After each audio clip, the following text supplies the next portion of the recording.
welcome to the Golden Hour. I'm Kelly Woodman. And I'm Leah Catherine Williams. And welcome to our second episode of the Golden Hour. Woo! Yeah, woo! We just finished launching our first episode 2 weeks ago, and that was super fun, and we got a lot of great feedback. You guys were really excited, which was just such a blessing to us. We just didn't know what to expect. Yeah, so we are just having a lot of fun and just launching into kind of a possibly just new category of news, really. I hope we're just defining something brand new. Newsy. Yep. New, whatever. Golden Hour, good news, the gold, like we said last time. Yeah. So, anyway, Kelly. Well, we thought we would do something fun. We would add on kind of a fun segment to kind of segue into our topics each week, that we will go back and forth and find something funny that we found that week on the internet. And so to start it off, I'm going to do one. So, okay. All right, shoot. All right. So I found this really funny TikTok video. And so we're going to put it up on here, and Leah's going to watch it too. And then we're going to talk about it. Oh, all right. So here let's watch it. Hey, God, what's up? Hey, Angel, did you give the dinosaurs more muscle like I asked? What? I told you to make them meteor. Make them a meteor. Meteor. Meteor. Meteor. So, was she crying at the end of that? Yeah, because, okay, so it's a total dad joke. But, which I think dad jokes are hilarious. I laughed so hard, and I watched it so many times. I seriously was like, so it's a meteor that took out the dinosaurs, but God was just asking the angel to make the dinosaurs meteor. And they're repeating meteor back and forth because they're realizing that the angel accidentally took out all the dinosaurs with a meteor instead of making them meteor, so God was sad. I'm wondering where she came up with this joke. I mean, was she just, looking at the words, meteor and meteor were the same word? She was probably like, where has this conversation been where they use those two in the same sentence? She was probably thinking, oh, I bet God maybe was talking to someone on Earth, and she just put them together. And then as she was recording, she got kind of teared up because the reality of the fact that God just wanted the dinosaurs meteor, not be hit with a meteor. Yeah. So there we go. I thought it was really funny, but I think it's pretty clever. I like the beard. Yeah. God with the beard. With the little hole in there. I really applaud people who do joke videos, and I know that's got to be hard to do. And yeah. So, and to the two angles. I mean, really with COVID, which is interesting, is I'm sure, everybody's seeing these things, but people have to play, different visuals of themselves, different versions, two different characters. I've seen that a lot with TikTok. Have you seen the 30 Rock episode, the, Peacock TV promo? 30 Rock did an episode. I've only ever seen a spoof episode of 30 Rock on Sesame Street. Yeah. So. Yeah. Well, what's the guy's name? He is, I forgot his name. Anyway, well, it's funny. There was a main character. I'm terrible with names sometimes, with the names of people on shows, but sometimes I'm really great at it. But I'm just thinking of another video where I saw, this is funny. We should probably play this clip. But it was a video of a guy who had a room, a square of mirrors, and he he had a glass, a wine glass, and he just cheers every corner, and it looked like 4 glasses were clinging together in each corner, and he was like, cheers. Now that's cheers. Quarantine cheers. Right there. So anyway, well, we just wanted to show a little bit about our personalities and adding something fun. Yes. And so I asked Kelly last week, I said, hey, will you bring something funny to show me for our show? And anyway, so there you go. There you have it. I love dad jokes. Yeah. So anyway, just to break it up. But thanks for showing me that video. It was very clever. Yeah. I mean, I can't wait to see what you pick next week. Yes, I will be thinking about that. Good. And I won't be offended if you don't laugh, but we have different senses of humor. We shall see. Yeah. But anyway, guys, that was our funny segment. So in this episode, we are talking about human trafficking. Now, I know that sounds really heavy because it is. It's a hard subject, but there's a lot of people who are, dedicating their lives and their time to helping people come out of human trafficking, spotting human trafficking where it's happening, you know, getting them arrested. There's a lot of good that's happening. We really want to highlight that. Yes, and that's what we call it, hope in human trafficking, because this show is about hope. And we don't want to leave you with scary statistics just to say, oh, these horrible things are happening and nothing is being done about it. But there are so many organizations, one of which we're going to be highlighting on the show, and another who started a coffee company to raise money to support these organizations. And so we wanted to tell you about those so you can partner with them and find out ways that you can support ending human trafficking in your own home. But first, I'd really like Kelly to share some statistics. She actually really schooled me on the realities of human trafficking. Yeah, I came into this not knowing much about it. I'm kind of late to the game, but you've really been doing research for years, and I really love the audience to kind of hear the things you've been learning about it over the years. Yeah, I stumbled upon it honestly with that movie Taken when it came out, and it wrecked me. I just couldn't, leave it that way without looking up if that's actually happening. And to my dismay, it is actually happening, and far bigger than I realized. So, with the last 10 years of me, learning and researching human trafficking, there's a couple things that I've learned from professionals that I would love to share with you guys. So, first, there's some hard statistics about the fact that there's about 20 to 40 million people who are currently trafficked, and that it also makes about $190 billion a year globally. That's a lot of money. But there's some things you can know, tips and tricks to help prevent human trafficking. Keep an eye out for it. Just in a general sense, you can look for people and children who have, bruises, who are skittish, don't like to talk to anybody. Maybe even their answers feel kind of coerced or told, like they kind of like it's scripted, if they're saying the same thing over and over again. You don't really know about their living conditions, but their hair seems kind of matted. They may be smelly. Just general things like that. If you are noticing that about a child or even an adult that's coming into work, and they even live with, someone that they work with that's like their second job, that's a red flag, because they're probably being controlled. So, it's just things you can immediately, there's some hotlines we're going to put on here that you can call, you can contact and talk it through with them of what to do. It's just, to help you out. And then, there's a lot of new ways that they're trafficking children, a lot through social media, just kind of random people even posing to be peers who are not peers, or they're posing to be like modeling agencies, or, oh, you're so cute, we'd love to take pictures of you. And they don't give a lot of details. Don't bring a lot of stuff because we'll provide it for you. We'll provide room and board for you. Just have your parents drop off. They'll put you on the plane. They don't need to come with you. All these things that are kind of fishy because they are. And so those are just some things that you can look out for that can help you out, and some tips and tricks so that you can call those hotlines, get some help. It's a hard thing, but we got to learn. Our next interview is with my friend and this really cool guy named Bryn Frere-Smith. He founded a company called Blueberry Coffee, and fun fact, 100% of the proceeds from his coffee sales go towards funding human trafficking 100% rescuing organizations. Yes. That is awesome. Yeah. And we're going to talk about that. And also, fun fact about him, he used to be a cop in England. I don't know what they call cops over there.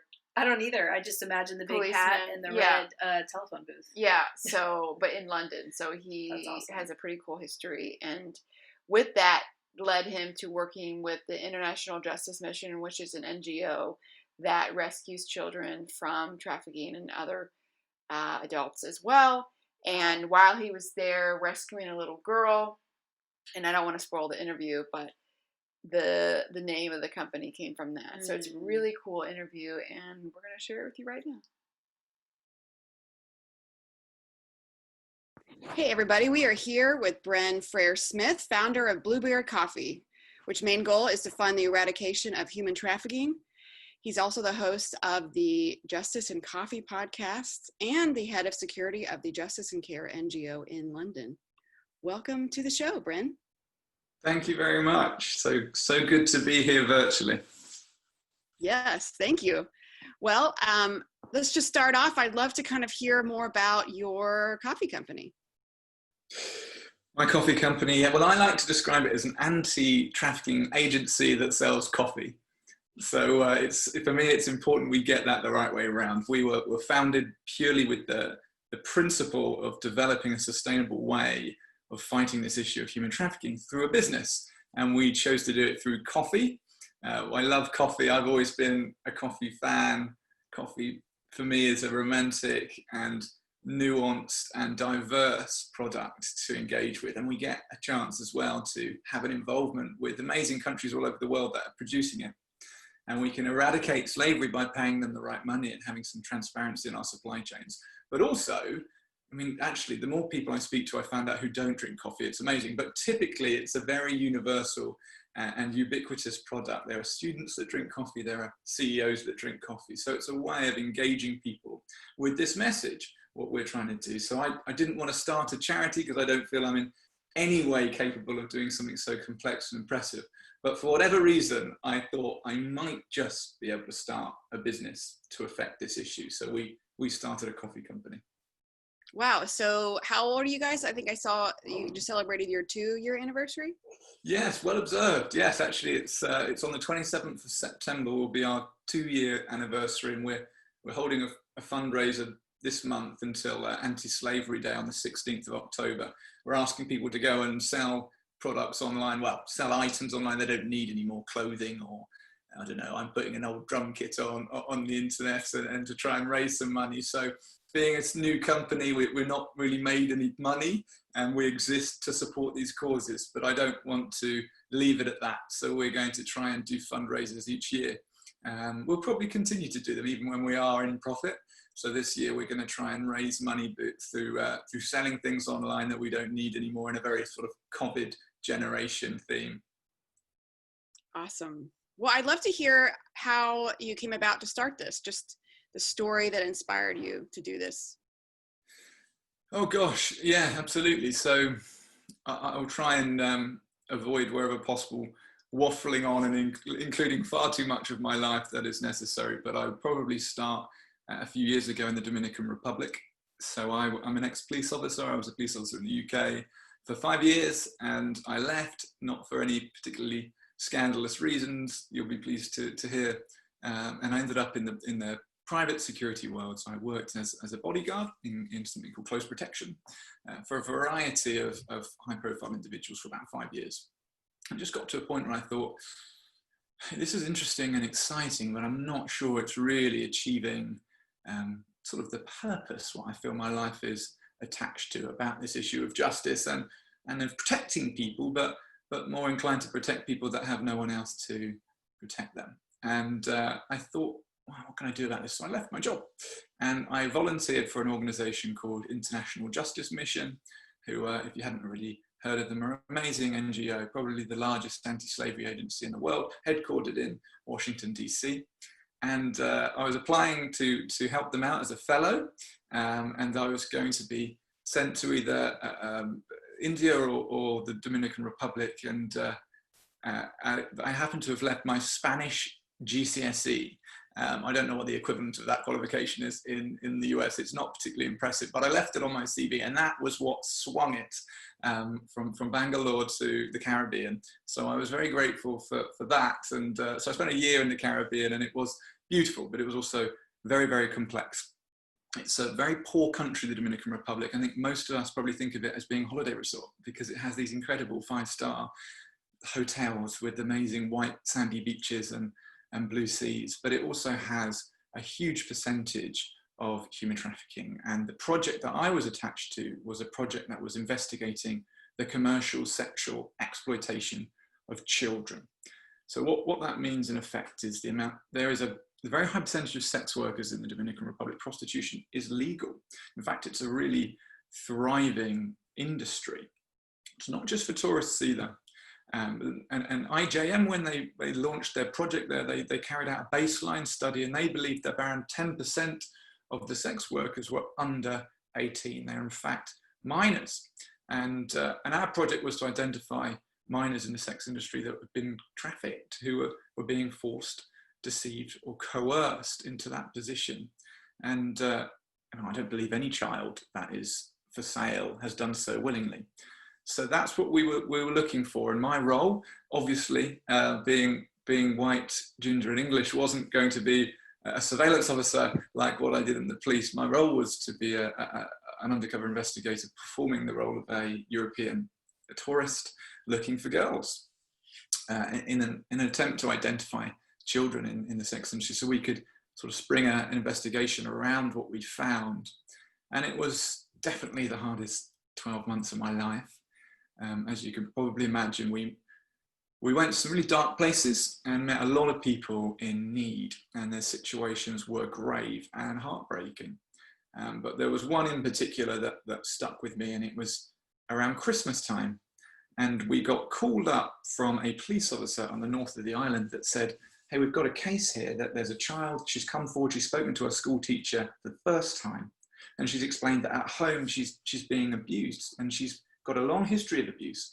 But worse still, her mother has now started to take money for her abuse, to charge money to men who are coming around to abuse this little girl. And she'd never spoken about it, but this little girl had a little brother and sister, and she wanted to protect them, and she could see the direction of their lives. So she spoke up. We were involved in that police response, and the girl and her younger siblings were removed from that situation. My colleague took them to the safe house, and when she did, the little girl said, oh, before we leave, can I get something from home? And she asked for her blue teddy bear. And it broke my heart. It was the only item of value that she had.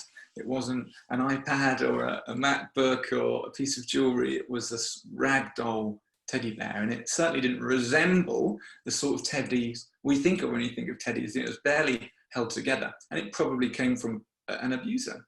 And it was just for me a real grave moment of sadness. And ironically, 12 months before it was Christmas time, and I was performing that previous role as a bodyguard, looking after a Persian prince, walking around Harrods, which is our version of like Macy's in New York, this very, very posh department store, walking around the Toy Kingdom. It was like the third time I'd been there that week.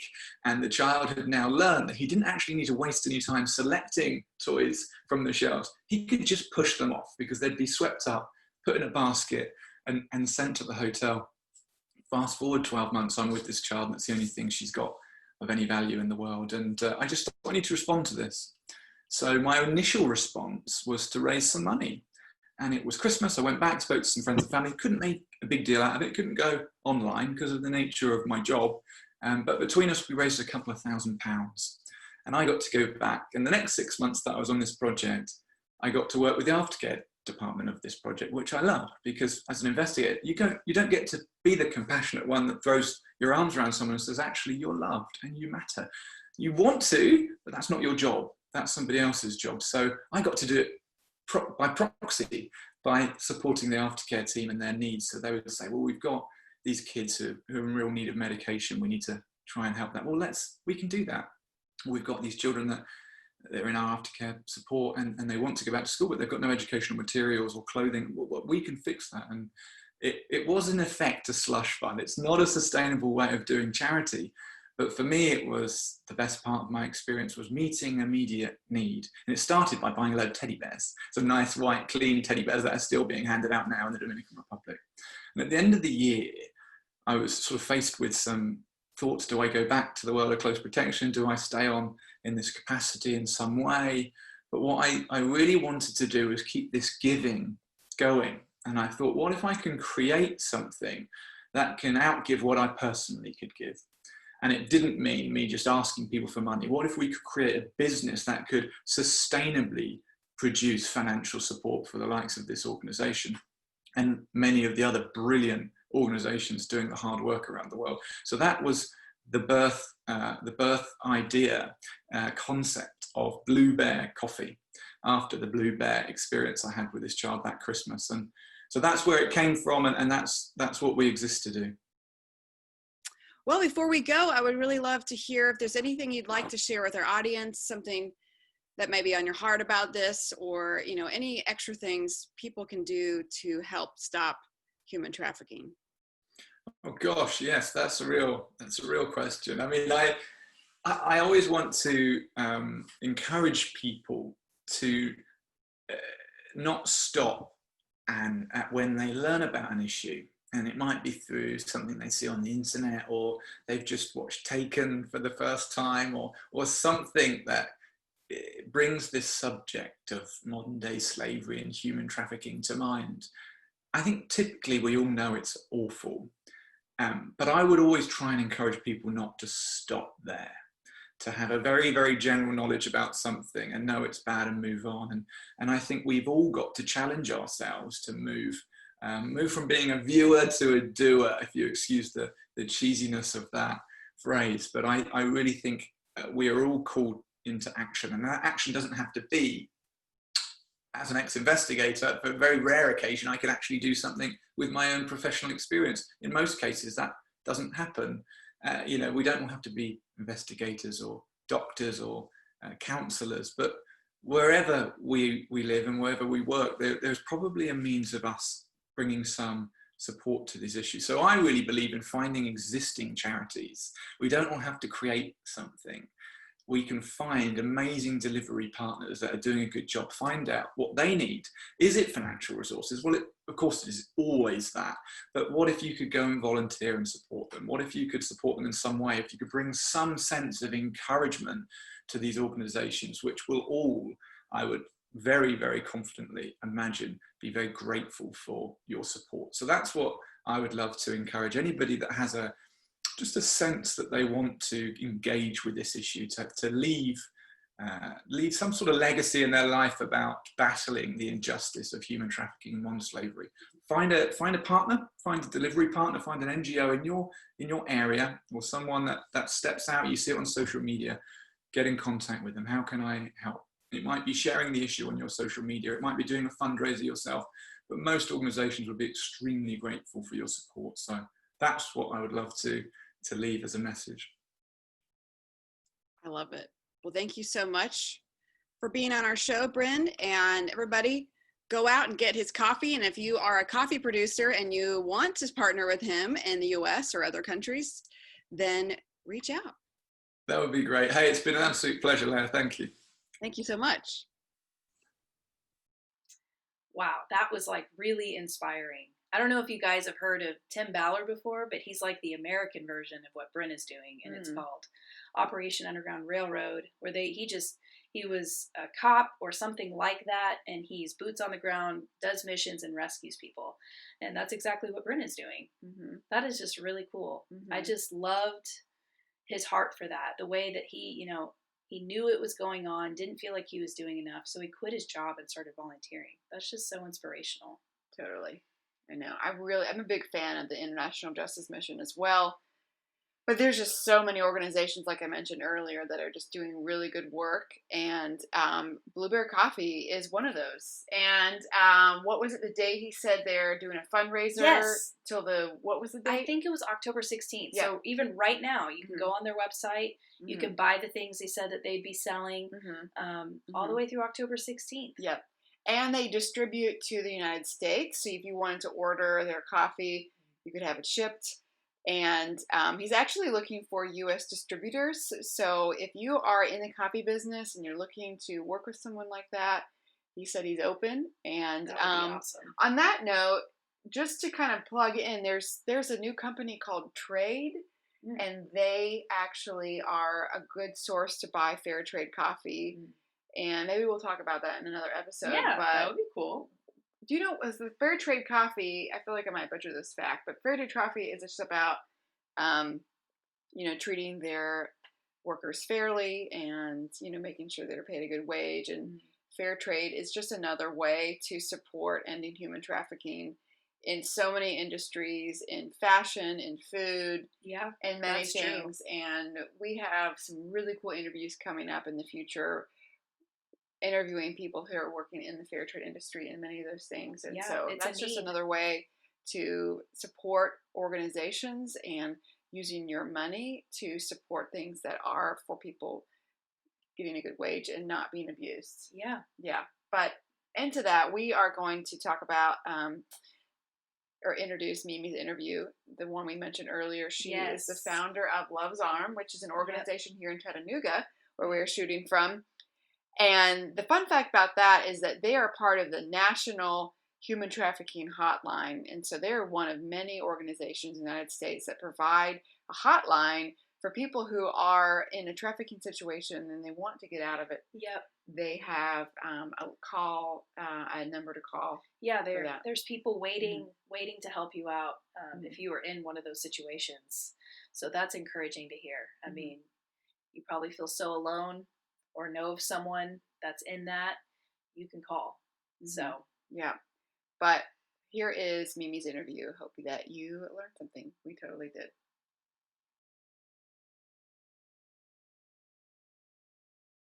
Hey everybody, we have a special guest live in our studio, Chattanooga, Tennessee. We have Mimi Nickel, who is the founding director of Love's Arm. Mimi, welcome to our show. Thank you. Thanks for having me. Yeah. Well, could you share with the audience a little bit more about Love's Arm and what you do? Love's Arm, we have been working here in Chattanooga for the last 15 years, and we engage, empower, and transition women survivors of trafficking, prostitution, and addiction toward a community of grace. I love it. So when you say trafficking, what do you mean by that? Human trafficking. We work with sex trafficking victims primarily, and human trafficking is a process of force, fraud, and coercion that is used to entrap people into slavery of some sort for the sake of personal gain. Yeah. Mostly financial gain. That's what human trafficking is. And in America, we have primarily the largest portion of human trafficking victims in our country are sex trafficking victims. We do have about 17% labor trafficking victims in our country. And those are defined by law as minors under 18 years old that have been trapped by force, fraud, and coercion by another human being in order to be sold for personal financial gain. So with your organization, what is your primary focus? Our primary focus is outreach. We meet people where they are. Yeah. So we go to them and we meet them where they are, and we offer them hope and a pathway of healing. And then if they are ready to go down that path, we walk with them and encourage them to get into restorative services to help them. You were mentioning earlier that you have like a hotline they can call in. We do. We have a 24/7 helpline, and it's listed on the National Human Trafficking Hotline, and we are the primary service provider for Hamilton County and Chattanooga. Okay. And so we have women call that line from all over the country at times, and our primary goal is to be available to them to help them identify their needs and then to offer them resources where they are in order to pursue finding help from wherever they may be. What are some common misconceptions people have about human trafficking? Primary misconception is that all trafficking victims are snatched and grabbed. What do you mean by snatched and grabbed?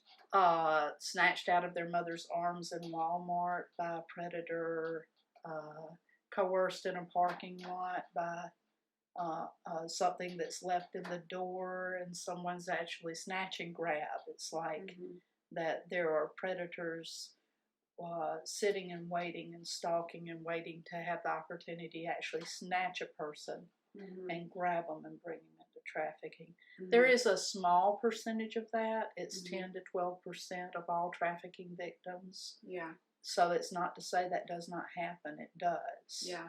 And primarily it happens under 18. but it's a very small percent Mm-hmm. of victimization in our country. So what about the rest of that, the 90%? Well, there's usually, it's very familiar. The rest of trafficking takes place, the force, fraud, and coercion usually take place at the hands of someone that a person is familiar with. Yeah. It can be someone from school. Mm-hmm. It can be a boyfriend, Mm-hmm. girlfriend, but a large percentage is in the family unit.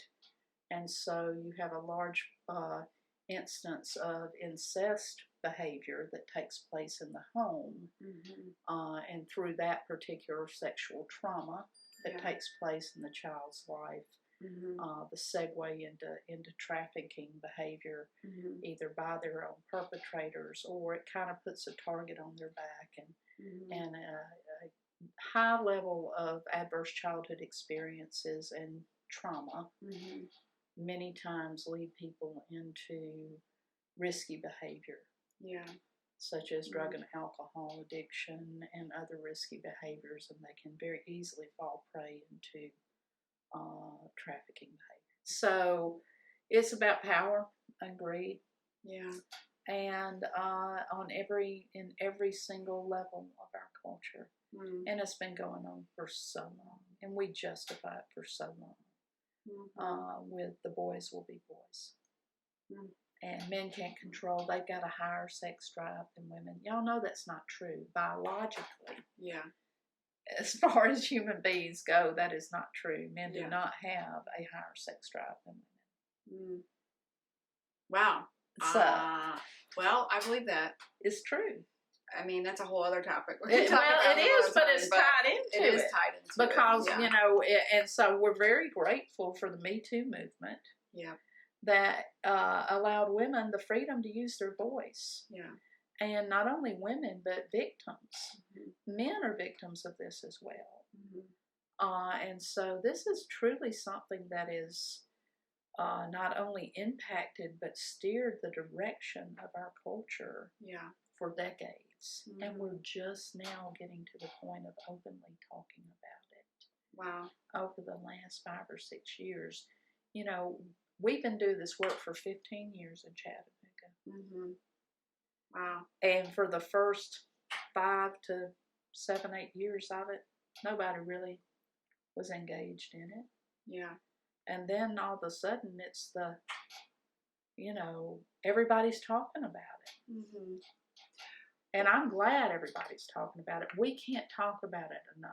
Yeah. But where we are is Love's Arm. If we're going to talk about it, we want to do something about it too. Because many of us are survivors. And we've fought to find our own hope and healing for many years. Yeah. And so carrying that on to others is invaluable. And it's just, how can we not? And offer them, meet them where they are, and help them when they're ready for that help to find their healing and their hope. And one thing about survivors of sexual trauma is that we are resilient. And I always say pouring love into resilience is like watching a fire leap up and kiss the face of God. Yes. So that's all I'll say about that.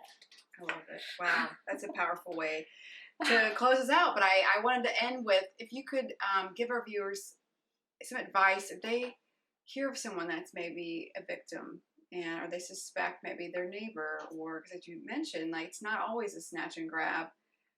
How should they go about to help that person, or can they help that person? Well, the best thing you can do as someone who is called to report, because you have a responsibility if you do know of an act of abuse against a child or sex trafficking against a child, that you have a responsibility to report it.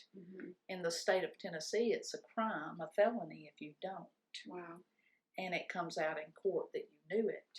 and you did not report it, you can be charged with a felony in the state of Tennessee. We are a first reporting state, and I want to say, go Tennessee. Yeah. We are one of the most active states now. We have moved up into the top level of addressing this issue and offering help and assistance to survivors. And so I'm really grateful for that. But if you know someone and you suspect this activity is going on, if you suspect it is one thing, you have to know it's going on to report it. Yeah. So if you suspect there's a child in your neighborhood or in your family that is being sexually exploited and abused, you're going to see changes take place in that child that are not normal for children. Children don't just start acting out in drugs and alcohol and sexually, before they're 10 years old or something. They just didn't decide to do that. Something has groomed them or changed the way they process life in order for that to happen. Well, then just become a listening ear. Somehow build trust, if you can. And the best way to ask a child or someone about this is not to shame them or blame them, but to say what happened to you. Over a period of time, you're building that relationship, and it comes to a point you say, what happened to you? And even if you're dealing with overt outward behavior, not to decide they're just a bad kid and they're bad, they need to be corrected. But in that offering, instead of just coming in punitively, to say, what happened to you? Tell me a little bit about this. You're doing this, and this, and when did that start and what happened to cause you to want to do that? And do it very gently. Right. Give them an opportunity to use their voice. Wow, Mimi's interview was amazing. I mean, we learned so much listening to her. She is definitely someone who is doing something not a lot of people are. Like she said, 90% of people are in human trafficking, but they're not minors, they're not the snatch and grab, and so they're just kind of in that world, probably were abused when they were kids, don't really know how to get out of it now, and so they have that hotline for you to call. Or if you see something funky going on, you can call. So that's a big deal. Yes. And we'll have that link on our website of the National Human Trafficking Hotline. And so if you are anywhere in the United States and you also want to give to these organizations or you want to volunteer, there are hundreds and hundreds of those. And if you look at the map on their website, I was overwhelmed of how many organizations exist. There's a lot like this. And that's the hope, is that there are so many organizations to partner with. And one thing that was really interesting about her interview was just the discussion on porn. And what I kind of just discovered through that is when you watch porn, you're actually, you don't know if the person in the video has been trafficked or coerced in some way. You just have no idea how or how to know that. And I mean, my gut instinct would be to think that they probably were or did not volunteer to be in that video, no matter what the industry would say. And so I thought that was just really interesting, and how this episode's about how do we support the end of human trafficking. So not watching porn actually helps, because when you do watch porn, even if you're not paying for it, it's free, maybe it popped up on your computer, you're watching, it actually feeds into the positive numbers of trafficking in the website traffic, I mean. And so like like you said, like it's $1 billion industry. So say, millions of people watched it. If you even think about a YouTube video and it gets millions of viewers, you're not paying for the video to watch, but it increases the value of the video. And so that's They just make money one off of way, you know, to not to support the end of human trafficking is just kicking your porn habit, because like I said, you don't know if the person in the video has been trafficked. So it's just kind of, and there's a lot of yeah. stats on that to really back that up. You know, we will include those organizations that have really taken the time to dive into that, to understand that more, and to lay it out for all of us. So we will include that on our website. Yeah. Well, thanks guys for watching our second episode, our human trafficking episode. I hope you learned some things as we did. I know it's a complex and heavy subject, but I hope you were able to, you know, figure out, you know, some new things you didn't know before, and were able to decide where you want to give time and money maybe, and get some more education on just how to be in the fight against human trafficking. And, you know, like Leah said, there is, you know, other forms of human trafficking too. It's not just sex trafficking. We are definitely going to touch on that topic more with fair trade and things like that in the future. Definitely. Well, for our next episode, we are featuring the topic women in entrepreneurship, and I'm really excited because we're interviewing some really cool gals, and they're also my friends, so that is a perk as well. That is fun, working with friends. Yes. And speaking of entrepreneurship and making money, it's a really weird intro, but we are open to sponsorships. So if you are a small business, or, you know, anybody really who, if you'd like to support our show, reach out. Our website is thegoldenhour.news, and our email is on that. So if that's something you're interested in, let us know. Yeah, that would be great. And to go along with that, you know, we have these nice coffee cups on our desk here, and we thought it would be really cool if anyone wanted to send in any of like their tea or coffee that they have made and branded. You know, you'll send it in, and we'll drink it right here on the show, and we'll talk about it. Yeah, or non-caffeinated beverage. That's cool. Yeah, whatever you want to do, whatever you got, send it our way, and we'd love to feature it on our show. Yep. And that's it. Thanks for watching, you guys. Thanks, guys. Have a good next 2 weeks. Yep. Bye.